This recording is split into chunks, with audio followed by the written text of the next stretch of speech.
Good afternoon. This is Courtney Kesterson, the CAHF Disaster Preparedness Program Coordinator. Thank you for joining us. We're going to get started in just a minute or two here, and then we're going to go right up until 3 p.m. I'm going to try and wrap up a minute or two early because the CDPH webinar starts right after this.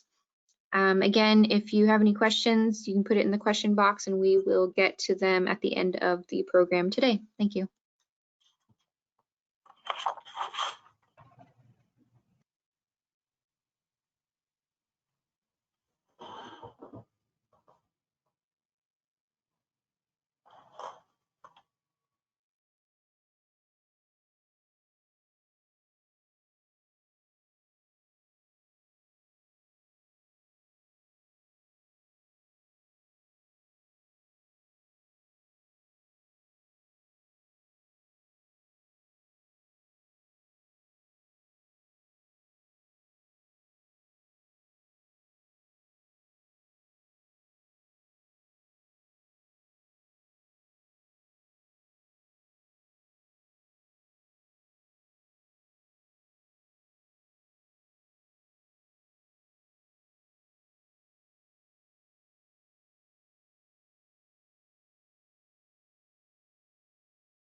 Okay, good afternoon, everyone. Again, this is Courtney, the DPP coordinator, and thank you for joining us. Today on the line, we have with us Jason Belden, who is our Director of Emergency Preparedness and Physical Plant Services, myself, and then our Disaster Resource Center liaison, Rich Witerinsky.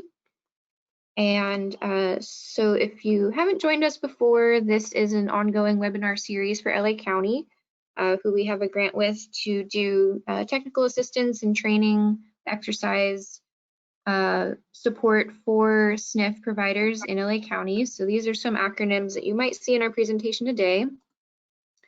Again, this started out as a mutual aid program among SNFs and working with the local disaster resource centers. So here's kind of how many SNFs are actually in LA County. So as we kind of go through this presentation and through this series, again, if you haven't joined us before, just know that a lot of this is going to come down to working with your county partners and with our own SNF partners as well. And if you do not know who your disaster resource center, who your facility is assigned to, it is geographic. So you can email me afterward and I can get you connected with your local DRC coordinator. They are holding regular meetings over phone or Zoom. So there is still a way to get involved, even as things are still kind of going on remotely. So for our presentation today, July 8th, we're going to hear from Rich about some updates from the Disaster Resource Center meetings. And then Jason will cover some sort of documentation updates for the ongoing COVID-19 pandemic response. And then at the end, I will go through the questions box and we'll cover the CE evaluation and how to submit that for credit for today's webinar. So with that, I'd like to introduce Rich Witerinsky. He's a former administrator from the Long Beach area. So Rich, would you like to say hello and kind of tell us what's been going on at the DRCs? Yes, hello Courtney, hello Jason. Nice to talk with both of you and nice to talk in regards to this issue through the LA County Emergency Preparedness Update process. I was just speaking a few minutes ago with Jason and Courtney about the issue of battle fatigue. and we were talking just kind of extemporaneously about the fact that, you know, the meetings are being held at the CDC and at Department of Public Health and the governor's office, and many of us spend an inordinate amount of time listening to what is being proposed, and then the following days sometimes it appears that stuff changes rapidly. And I know in my own case, in my wife's case, who also is affiliated with CAHF, my wife Karen, we kind of just over time want to shut everything off and not continue to be associated, if it's possible, with this, just because people are experiencing what I might call is battle fatigue. And this is happening in our facilities with our administrators, with our staff, and with everybody affiliated with long-term care. And so a few weeks ago, my wife and I took 2 or 3 days off. We went up to the big woods, for a lack of another word that doesn't come to my mind. And it was so wonderful to get away. Now, I don't know if your circumstances are such that you can get away, or you can encourage your staff to get away or do something, but it might be worthwhile taking a look and addressing the mental health and emotional health of your staff. I know that's easy for me to say because I'm no longer in a building, but the fact is that our staff are our lead tools, and without them, we are definitely not going to do a good job or do any kind of work at all.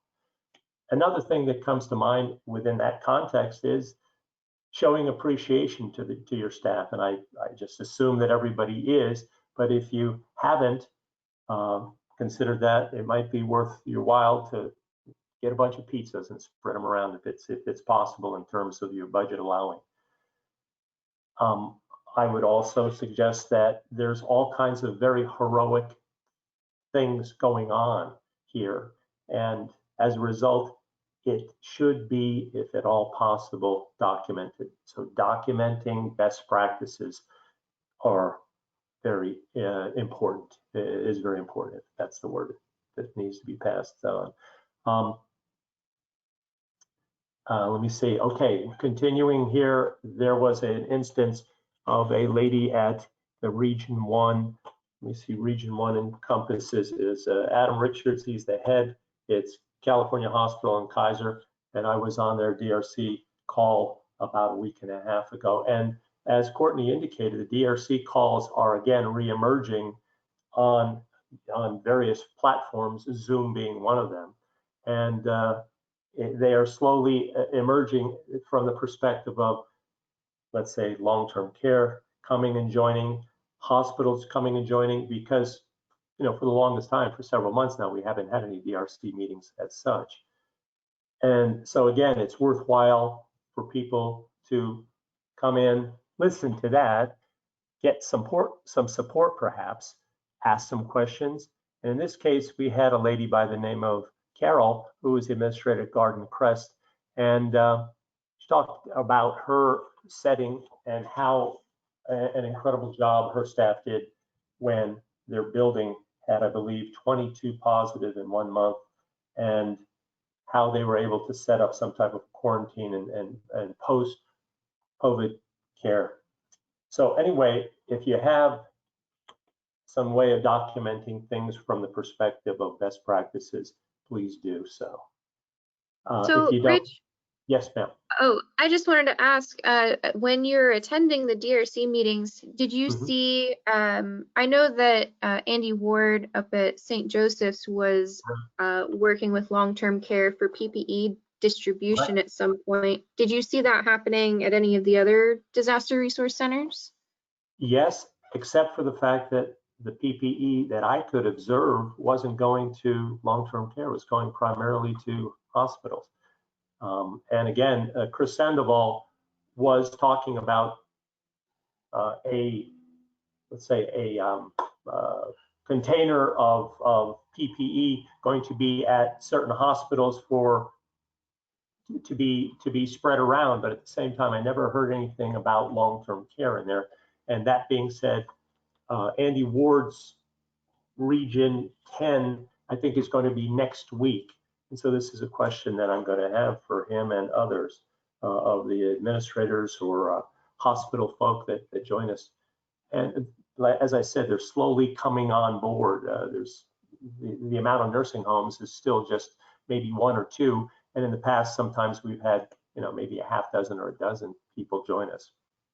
So as far as PPE, no, I haven't heard anything. So for facilities that may not necessarily attend their DRC meetings, Yes. have you seen any kind of benefits for the buildings that do attend these meetings? Well, they hear, and again, at the present time, it's, I would say, heavily loaded towards acute care hospitals. I always find them interesting and beneficial because it gives you a perspective. And again, some of the administrators do give a synopsis of what's occurring and from the perspective of long-term care, and that's certainly important. But at the same time, is it beneficial? And I would always say yes, because of the. And so, sorry, go ahead. No, that's all right. Go, you speak. So as the meetings are coming back, do you see sort of other agenda items being added? So the pandemic kind of started right when everyone was meeting to do their hazard vulnerability assessment meetings. Do you see them Correct. kind of returning to that at all? Because that's still a requirement. It is still a requirement, but the thing is that people doing them is a different story. And I haven't heard of them really getting involved as we had in the past. I was listening on TV the other day on YouTube, Mayor Giuliani, when he was in office, he said, we had 27 books on emergency issues associated with New York City. And it was interesting from the perspective of LA County. We have so many books on, earthquake, obviously, other kinds of tragedies. But what he said was we didn't have anything for somebody to fly a plane into a building, and that's what they were referring to in this case. Nobody in our, whether it be acute care hospitals or long-term care, thought of a pandemic, 6 or 8 months ago. And here we've been thrust into this environment, and it's really caused some people to scratch their heads and say, my gosh, this is awful. And obviously it is. But as far as people getting something beneficial from the DRC meetings, I would say that people should begin joining again because there are things that could be shared. And Courtney, can I add on to that too? This is Jason. I'd like to add on, Rich kind of mentioned this a little bit, but the situational awareness that you can get from going to or at least attending the DRC meetings is invaluable, especially when we're actively involved in a response, and you can take lessons learned from an acute and apply them to us. Because what's required of each one of the providers in the county now is to have a building that looks like a mini acute hospital with many different things. So there's a lot of lessons that we can learn from our acute partners, and participating in that DRC process, building the relationships with the emergency managers at the hospitals. These are folks that are incredibly gifted at what they do. And they've got to those positions generally because they know a whole bunch about managing emergencies and disasters in healthcare. And so we can take a lot of those lessons learned at the DRC. So I know we think of it as an acute only thing, but I think there is value by attending, finding out how they're impacted, especially if it's maybe only 1 or 2 hospitals are impacted, but those are the 2 hospitals that you draw your referrals from. It's things like that. Those relationships can be invaluable. It's difficult to build them now during the response if you've not already set those relationships up, but there's no time like the present to start reaching out. And I want to really double down on that long-term care providers helping each other. This is if we have best practices, or if you're a provider that has questions about what are best practices, reach out to your fellow administrators. This is not a time where we should be, competitors with each other, because any positive case in a skilled nursing facility is bad for all of us. We don't want to see anybody. We know that's not possible, but with each one, it makes it, it casts a light on everybody. Certainly you guys pay attention to the news and things like that. So we want to do everything we can, every possible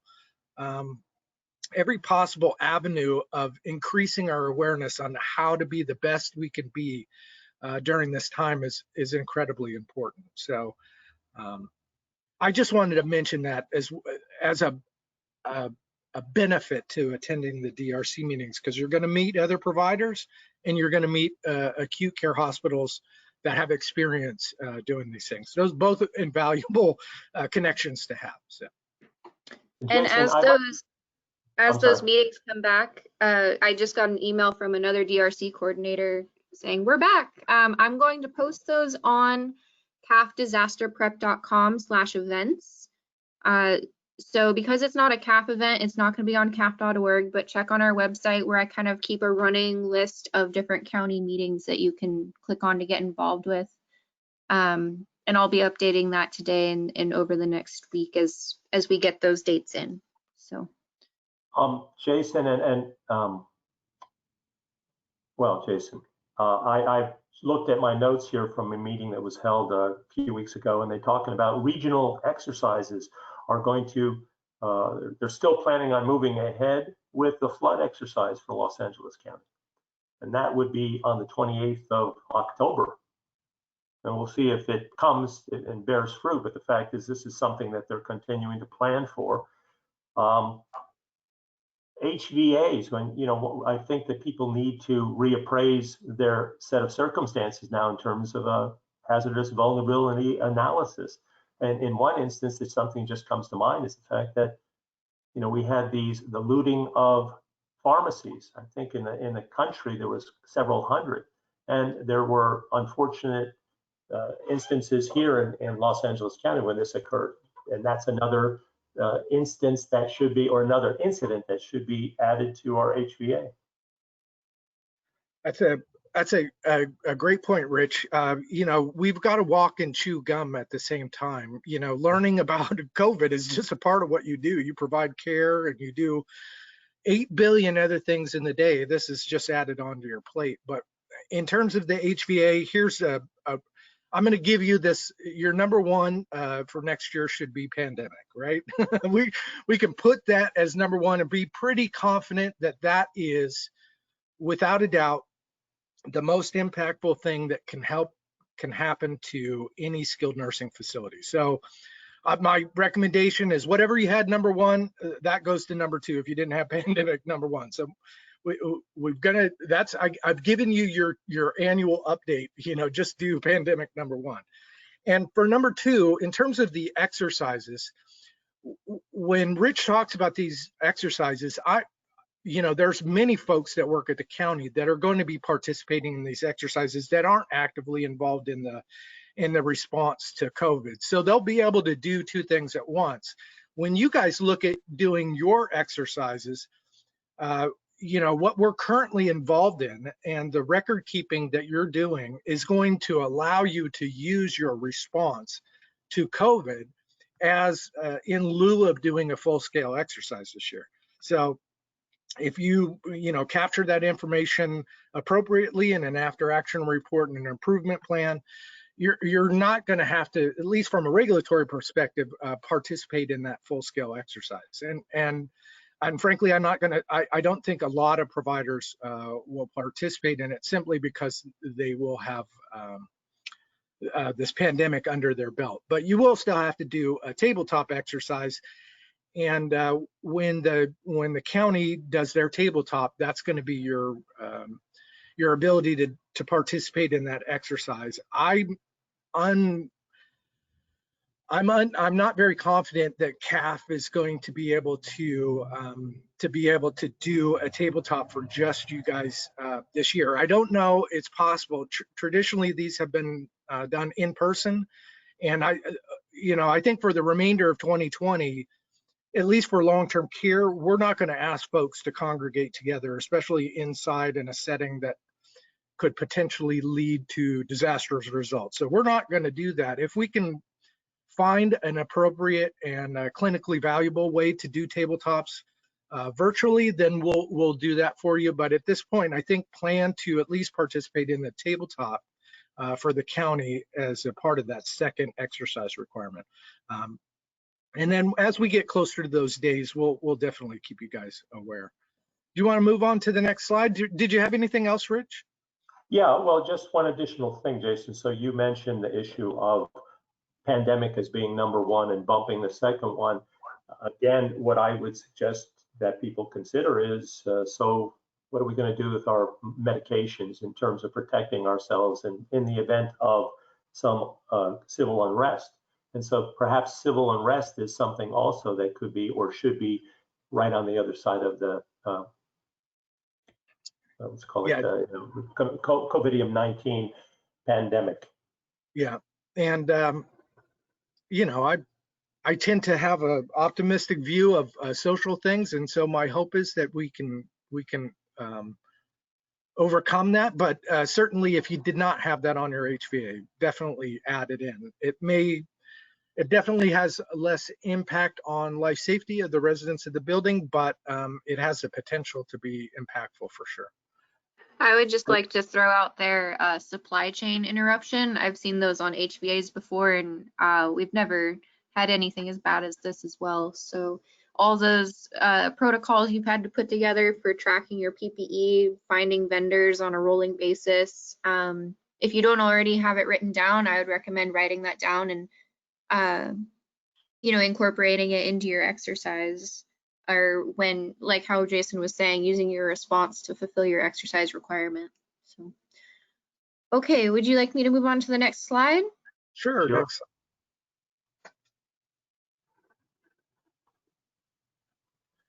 All right, so yeah, sure. I'll talk about the daily reporting. Most of you guys have already done this, and we're seeing the vast majority in the 97 to 99 percentile of facilities reporting.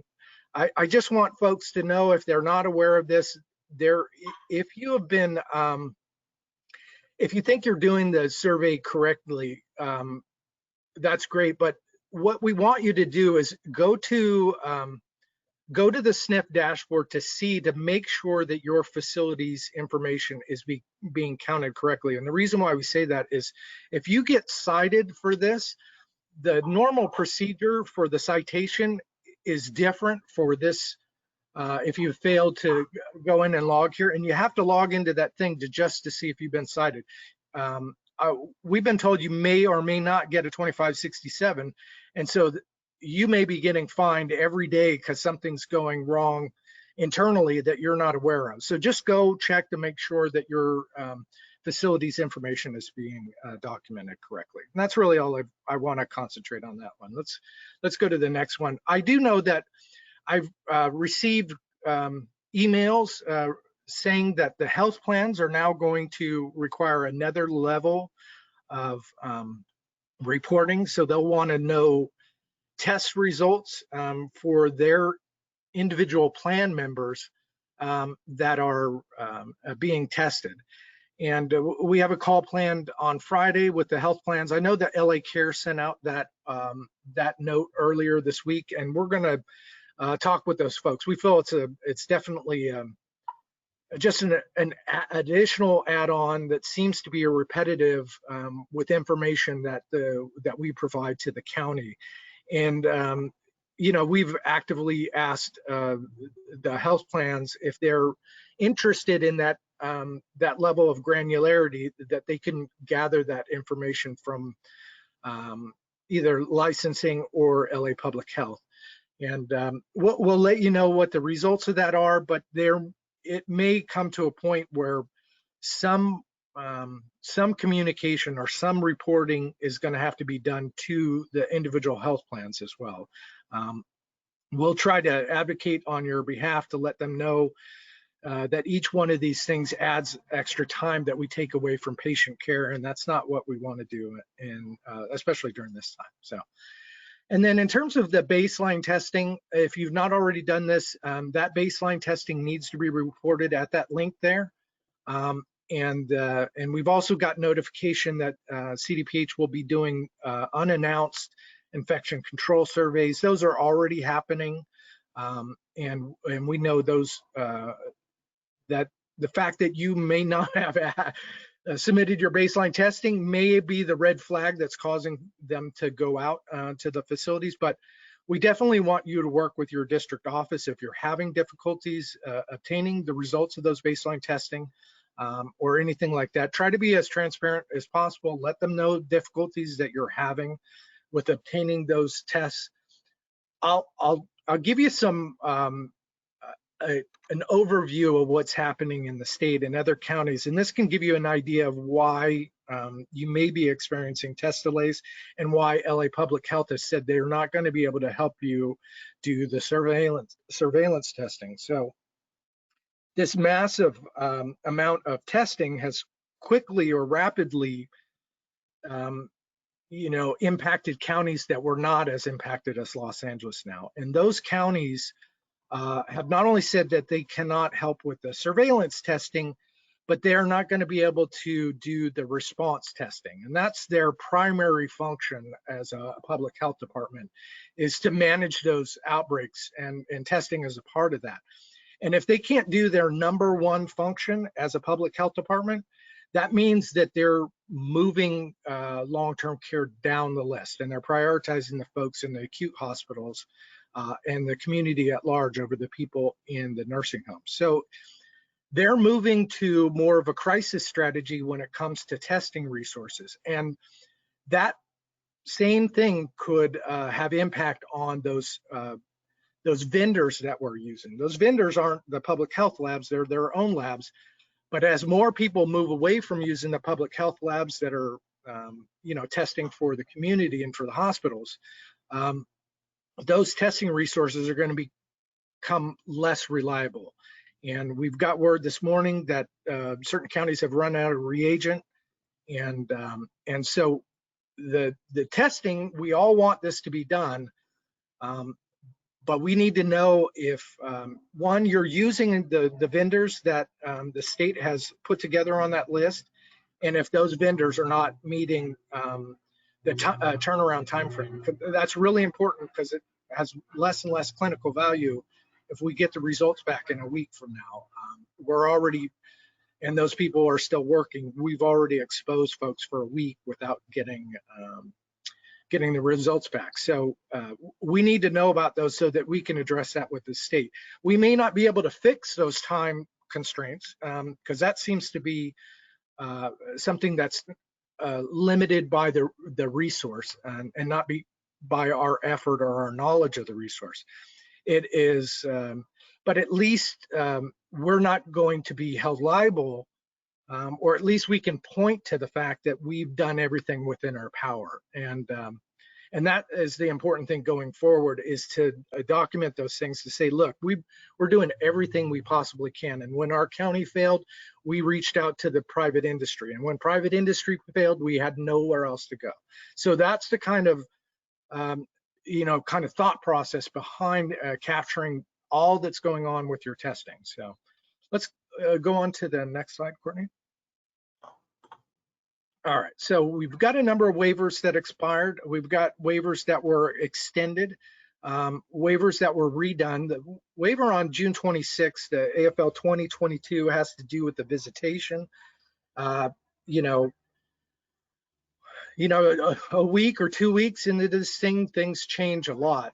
Rich and I were talking about this, about how difficult it is for an administrator or an infection preventionist that sat there and had to literally change entire scope of practice based on clinical guidance that reverse course, and that's happened multiple times and made it difficult for you guys. We understand that. On June 22nd, our thought, or well, the state's thought was that everybody was under control and we're going to start moving back to opening things up, and we're going to get visitation, and we're going to get all those things. As it stands now, when we're revisiting indoor visitation, you know, listen to your local health departments. If you don't feel like it's a safe practice to open up indoor visitation, I would be really hesitant to do that. You're going to have to be transparent with your families, because they're going to want to know why CDPH says it's okay, but you're saying it's unsafe practice. And if you're in a community with rapid increase in spread, and we're in one here in Los Angeles, maybe it's not as bad as it was, but we're still seeing community spread, and we're still seeing new healthcare workers get COVID in their personal lives and bringing that to the facility. So when we talk about those things, we want to be as conservative as we possibly can. For the outdoor visitation, I actually think, you know, provided you're following the rules that they've set out, I don't see it as an unsafe practice. So if you have the capacity and the ability to do that, follow those guides. Look at the CAHF has a guidance document that's pretty easy to follow for inside visitation. You can find that on our website as well. And then the webinar, or the one that ended on March 31st, had to do with the staffing waiver. There were some other things in there, but we'll talk about if you're still being impacted with staffing. There is a process to get a program flex for that, and we'll talk about that in a second here. And then 2 waivers that did not expire, but they will expire at the end of the declared emergency, or 2035 and 2040. Those are still in effect, and so if you're using those waivers, you're okay to go. Let's go to the next slide, Courtney. All right, so on the CAHF.org, the normal CAHF website, there is a pre-filled 5000A waiver that can be found, and we pretty much put most of the information in there, but you're going to have to really look at this and make it your facility. So you're going to have to put your facility information in and all that stuff. You'd be surprised at how many people take this document and submit it without changing anything to CDPH. And if you do that, one, it's not going to be approved. 2, they're going to, you know, tell us, why didn't you tell people to fill this out for them specifically? So that's really important. And then once you finish the staffing waiver, if you have questions about, is this going to fly? If you want to run it by somebody at CAHF, we're happy to do that. You can send it to my attention, and I'll have Patty Owens take a look at it. Patty's our Director of Regulatory Affairs, and we can take a look at that. And when you do submit it, it's going to be submitted to 2 separate places. 1, your district office, and 2, to the duty officer at the state in Sacramento. So those are the 2 places you're going to need to send. Okay, let's go to the next slide. All right, so well, I talked about changing infection control guidance. It changes frequently, and it's incredibly difficult to hang your hat on something, build best practice, train your staff, put it into motion, and then 2 weeks later go, you know what, we got to modify that. And this is the new course of action. And so when it comes to testing, the new course of action is, rather than do repeat testing on the 7th day and then possibly miss the 3 to 7 day window, the new recommendation is to test every 3 to 7 days. So they want the second test to be captured within 7 days, but no sooner than 3 days. And this is based on best practice. And why they moved to 3 to 7 days, I'm not entirely clear. I just know they don't want to go over 7 days. So do the repeat testing within that 3 to 7 days. And then obviously all the rest of this stuff has stayed the same, but that's the only thing that really changed in terms of this particular guidance. I want to talk for a second on best practice with infection prevention, because we've had a lot of calls about who can perform this service in a SNF. And if you guys participate in those HAI calls with CDPH, you've heard this ad nauseum. You've heard clinicians on there stress the importance of this. We've kind of talked about how you capture the hours and who can work what. It does have to be a full-time person, or 40 hours of work spread across multiple people is fine. Each one of those people, though, has to have been trained in infection prevention. And if you've not, if you've identified somebody you think, oh, this LVN is going to be great to be, my part-time infection preventionist. Their CDPH has classes that are on their website that are free that you can just click on. They're long, they're dry, they're not, they're not the funnest thing in the world to pay attention to for a number of hours. Courtney and I have both started taking the test so we can see what they're teaching folks, but it's more basic stuff, but definitely there are resources out there to get them trained that don't cost you any money, that would qualify as quote unquote a trained infection preventionist. Whether this continues after COVID, we don't know, but at least for the interim, this is what you guys are going to have to do. And there's, CAHF offers classes. We'll have an infection preventionist, infection prevention conference in August. We'll have a bunch of classes that you can use to help build your situational awareness and things like that. So that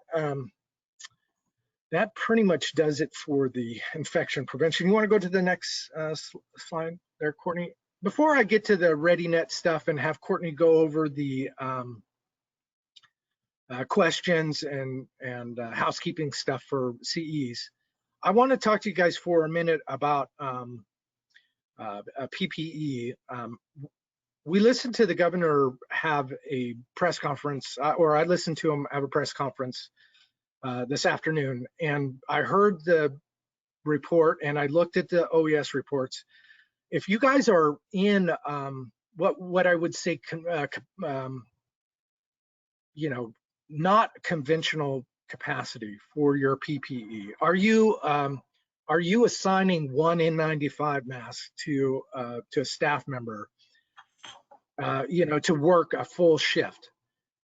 That is the bare minimum to get you by, and really that's not best practice. And if the state is sitting on millions of masks while we're struggling in crisis capacity for our PPE, we need to ask the county to help, or we need to ask CDPH for help. And I need to know from you guys, are you guys operating at those crisis standards for PPE, or are you on conventional capacity, and are you using N95s and other PPE the way it's intended? If you're not, we need to raise our hand and say, look, we're getting by, but this is not best practice. And best practice is what's needed to keep our employees safe.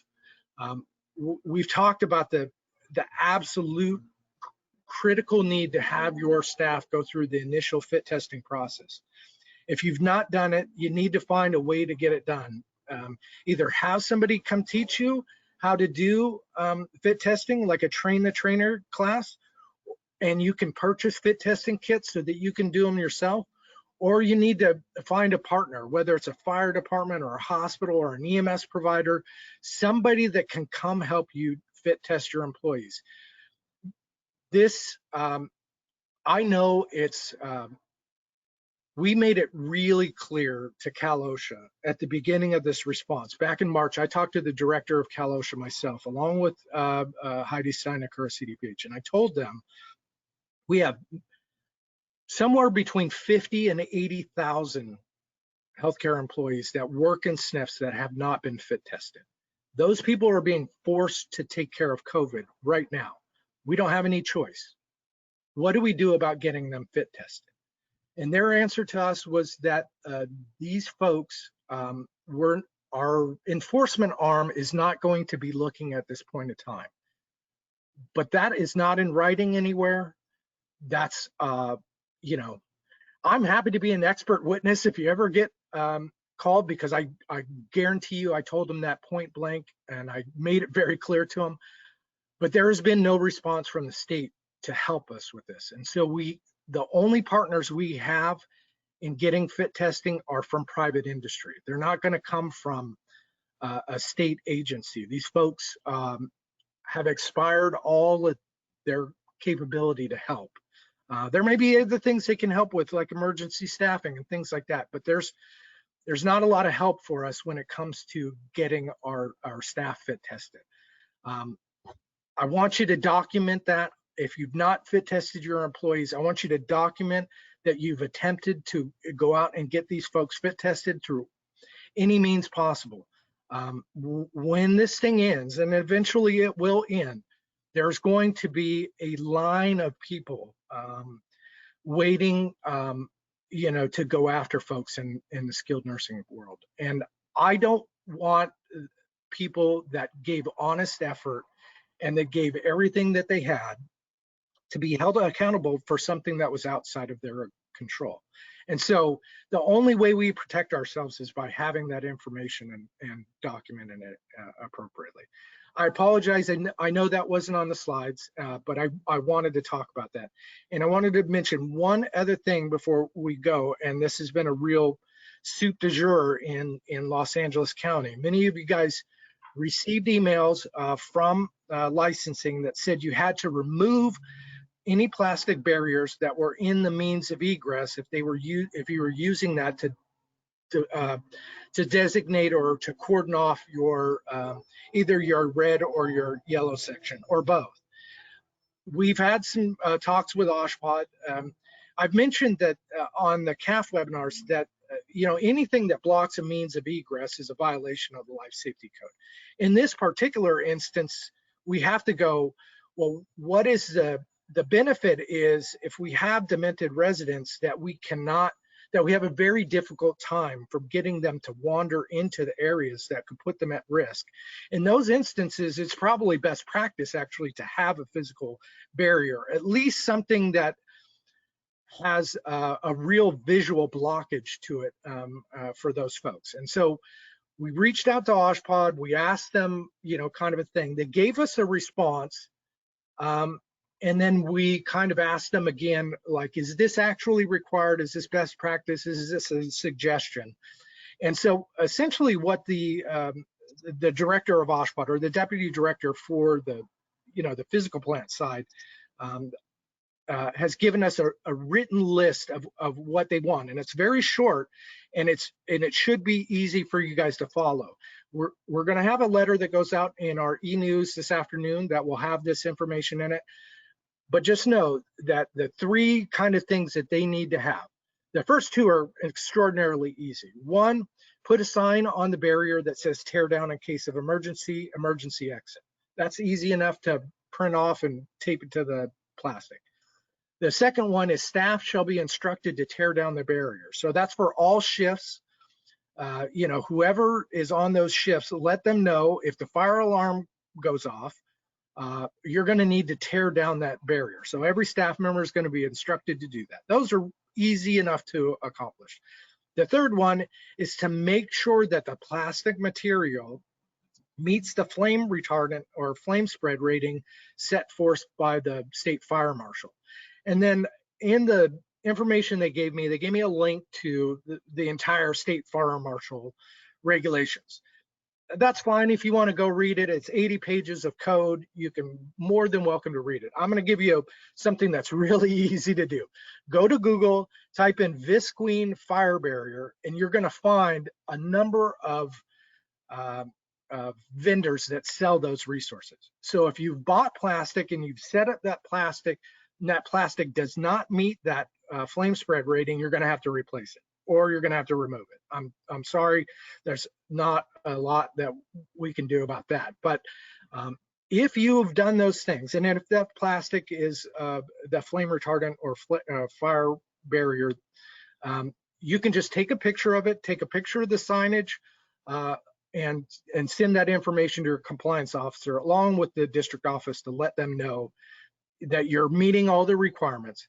We also don't want to put those plastic barriers up within 4 inches of a sprinkler head. So as you're looking, move them a couple inches to make sure that they don't block the flow of a sprinkler head if the sprinklers come on during a fire. And then as a recommendation, you would have a fire extinguisher close to the barrier, simply because if the barrier itself catches fire, you want to put that out as quickly as possible. Those are toxic materials when they burn, especially inside. It's really, really, really unhealthy. It won't burn, like it doesn't have flame, but it'll melt and it'll have really dense black smoke. So you want to have something to put that fire out quickly, fairly close to that. The OSHPA director said close proximity to the area of the plastic sheeting, and another best practice would be to have institute fire watch. Now, they've not said that you absolutely had to do those things, but certainly if you have maintenance staff that are otherwise indisposed, or you have staff that you could dedicate to that, certainly that's an option to think of. And so once you have all of that information, you're going to contact your field compliance officer. If you need information on who your compliance officer is or what's the phone number of the person you need to call, just give me a call or email me. There are 2 folks in Los Angeles County, Matthew Bernard or Ray Chandler. Both of them have Sacramento-based cell numbers, but I have both their cell numbers, and you can contact them and let them know. If you're planning on doing something other, other methods, things like developing negative pressure isolation or going through some other motions like that, that could complicate things, and they may require an emergency permit if you do that. I won't say that's a mandatory, but definitely have that conversation with the compliance officer and your maintenance staff when you make that phone call. And that brings up the last kind of bullet point that I want to make folks aware. The WHO is being pushed to move the recommendation that this be considered an airborne virus. And I don't know if they will do that. But it definitely, we understand that there's some portion of this that's airborne, and to what extent, we don't know that yet. But one of the things that I'm hearing chatter about nationally is that maybe we should not, I know we're coming into summer months and it's easier to cool our buildings by setting the HVAC to recirculate the air. But as we think about recirculating air and this virus potentially being airborne, at least to some extent, that may not be best practice. So if you talk to your maintenance staff and say, is our air conditioning set to recirculate right now? And if it is that contributing to the spread within my building? It's a question to ask, and maybe consider, setting your HVAC to bring in fresh air only. And then, then look at HEPA filtration, definitely, if you're recirculating the air. HEPA filters are essentially like an N95 mask for the HVAC system. They filter out up to 0.03% of the particulates in the air, so they can be effective, and that's what they use in hospitals. So if you're going to set your stuff to recirculate, I just want to caution you, if you've not got HEPA filters attached to it, it may increase it. Now, this is speculative, but we've seen enough unexplained transmission within healthcare settings, not just SNFs, also hospitals, that it gives me a level of concern that you guys should probably start talking to your maintenance staff and your medical directors about, kind of look at, is the flow of air contributing to the outbreak in my facility if you have an outbreak, and just think through that process. All right, so I talked on for way too long. I apologize, guys. Let's get to some questions, Courtney. Okay, one moment, please. Oh, and also ReadyNet has free trainings. I haven't even mentioned this, but I fully expect after this pandemic is over, you can almost guarantee that there's going to be a mandate for daily reporting in some way, shape, or form. This ReadyNet may be the modality that they end up using for that. So if you've not signed up for ReadyNet, get signed up for ReadyNet. Get used to using ReadyNet. It's invaluable in disasters. And then is that last link, Courtney, for the next webinar? Is that correct? These register links right here are both for ReadyNet. Oh, ReadyNet. So the top one where it says general orientation, I think that's like a pre-recorded one where it's super basic and they have 3 different time options. And then the second one is specifically for long-term care. I think that one is live and it's only at one time in August 6th. And so if you are wanting to access any of the links that were in our PowerPoint today, you can find the slides as a handout underneath the GoToWebinar handout tab. And then if you'd also like to complete a CE evaluation, so for our LA County webinars, I need you to complete that PDF evaluation under handouts and then email it to me. And then I'll send you back your certificate. And it actually looks like we have a couple questions now. So Jason, our first question is saliva swab testing an approved testing medium? FDA approved, but I do not see it on the CDC website. Well, we'll look at the, as long as it's a PCR test, my understanding is there are really 3 different methods for PCR testing. One of them is the oral, one is the nasal, and one is the nasopharyngeal. I'll have to go back and double check, but I think as long as it's a PCR test, any one of those 3 mediums is okay. Okay, our next question, who can we contact to ask about an emergency application of additional rooms for isolation?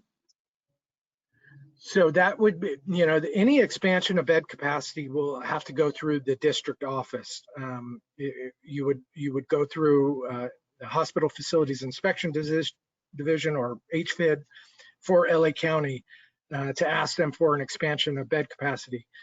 If it's for the treatment of COVID positive folks, you're probably going to want to incorporate LA County Public Health as well. They'll want to make sure that the cohorting that you're doing is consistent with best practice. Sadly, I think it's a great idea, especially if you've got unused space within your building and that that you can safely cohort those folks and you can set aside a separate break room.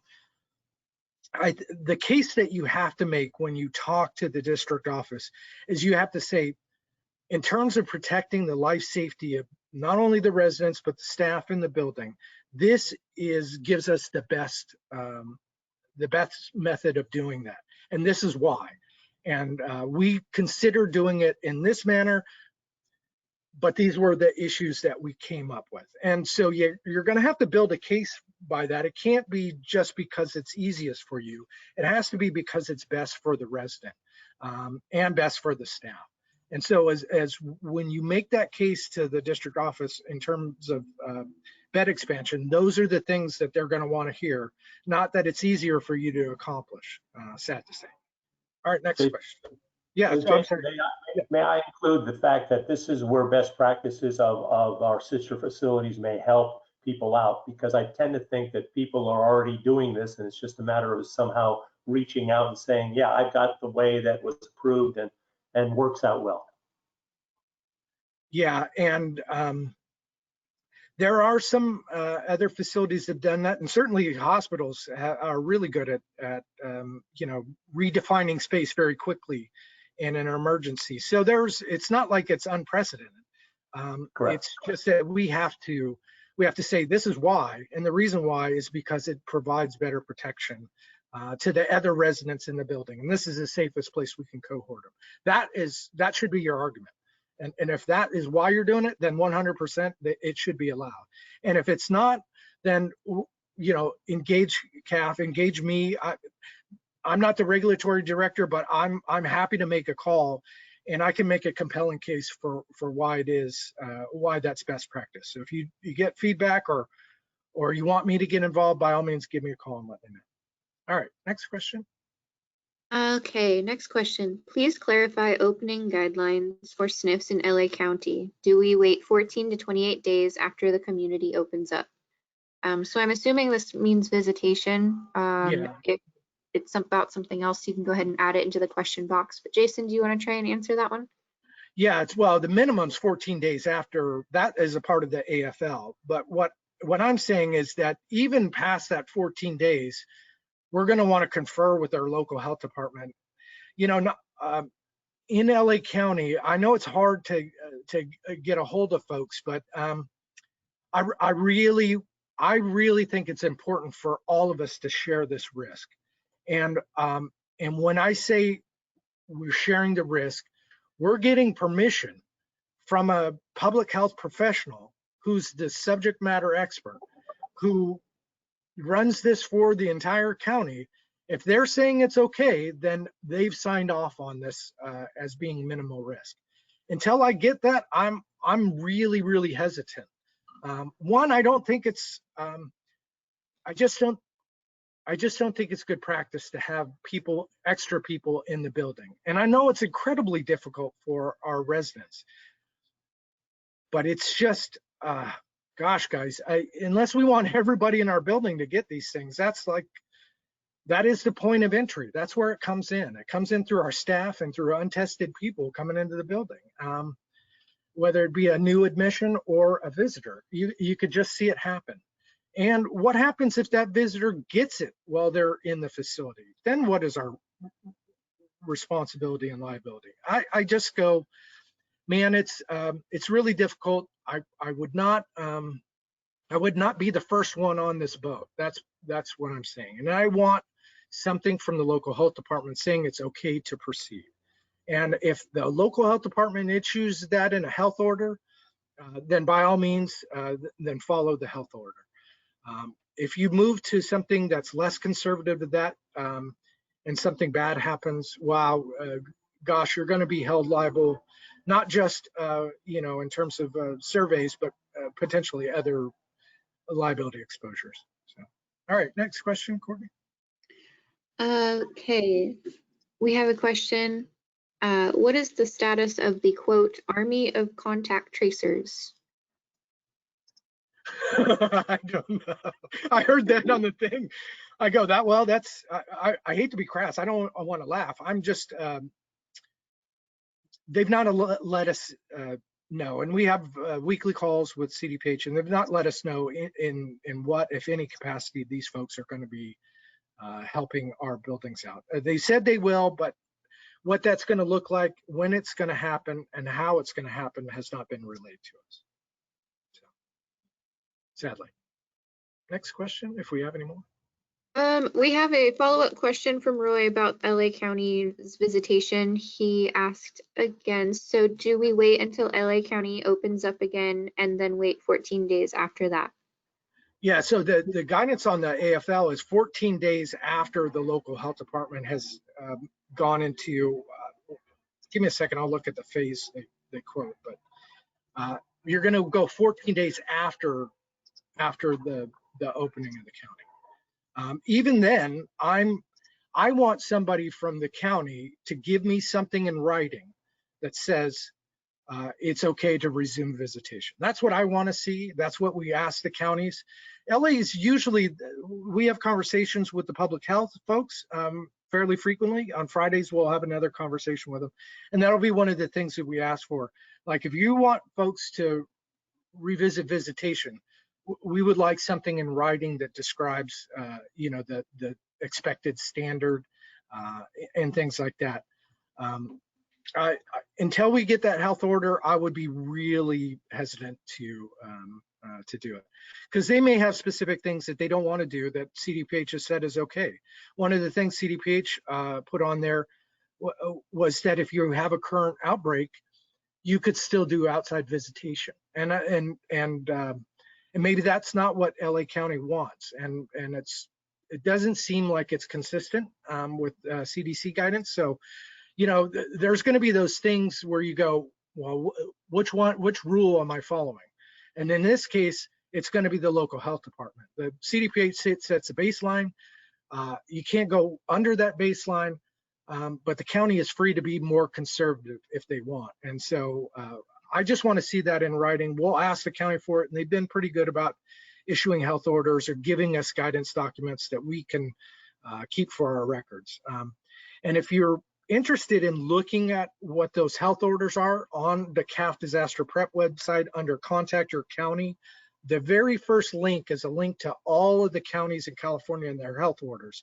You click on whatever county you're from. If you have buildings in multiple counties, you can look at counties across county lines, and you can see all the health orders from that particular county. So that will help, and that's where that information that you want to keep for your records, that's where it will want to be. Let me see if I can find the health order. Can you do the housekeeping stuff before while I look for this, Courtney? Sure. And I just wanted to say to the person who submitted a question, part of the checklist preparedness guidelines is a postmortem surge plan. Do we need to have a designated room, and what is the procedure? Surveyors are asking for how many body bags we keep in the facility. So yes, if you need a mass fatality plan, we do have that on our website, cahfdisasterprep.com, and it'll have a template there for you, and you'll need to customize it to your facility. And then Roy asked one more question about visitation. Are we okay to limit visitation even though the waiver has expired? Yeah, well, that waiver expired, but they gave out new, well, I shouldn't say that was a waiver. That was a program flex essentially, but they just redid the waiver, and they basically took off the allowance to do inside visitation, or added in the allowance to do inside visitation. It's I don't think, I'm trying to look at it here. I don't think it says in the AFL that it expires anytime. So until further notice, this is the visitation guidance until they issue new guidance. But when it talks about, you know, facilities that meet the following conditions, then the very first thing is where it says case conditions in the community. There needs to be a decline in the number of new cases and hospitalizations or deaths in the community, and that's kind of a real generic metric, and that's the thing that we don't want you guys to have to determine what that is.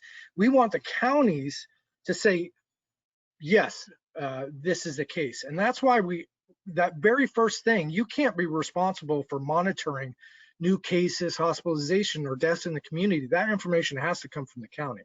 And so I really say, you know, that's great. It says we're going to lag 14 days behind stage 3 or whatever. One of the very first things is there's no new cases or a decline in the number of new cases and hospitalization and deaths. We don't have that data. Only the county has that data. So I really want you guys to, you know, call public health and say, look, are we okay to do this or not? And if we're not, can you issue guidance that we can give to our family members that says this is what it is, and that in the interim, people are going to hear about this on the news and think, why can't I now come visit my loved one? And I don't want to put you guys in that position. I want you guys to have information from the public health department to be able to do that. So it's going to require coordination with those folks to find out what the requirement is. And if we can get it through advocacy, if we can have them put together a county specific guidance documentation, we'll post that on our website, and we'll, communicate it through other means on the weekly webinar and things like that. So I don't want to go too long. I know folks got to jump off to get on the infection preventionist call. So I want to say thank you from the bottom of my heart. Courtney, if you want to wrap up, I'm going to go get on the other call now, okay? Sounds good. Thank you. Thank you. So again, today, if you would like CE credit for this webinar, please look under the handout section, and there should be a document there that says pandemic eval. If you download that, complete it, and email it to me at ckesterson.org, and I'll put my, oh, it's up there already, ckesterson@cahf.org. I will make you your certificate and email it back to you. And if you haven't already signed up for our COVID Roundup webinars on Fridays, where we focus just on COVID, you can find the registration for that on cahf.org. Okay, if you have any further questions, you can follow up with us by email. And thank you everyone for joining us. Thank you, Rich. Thanks, Courtney. Thank you, Jason.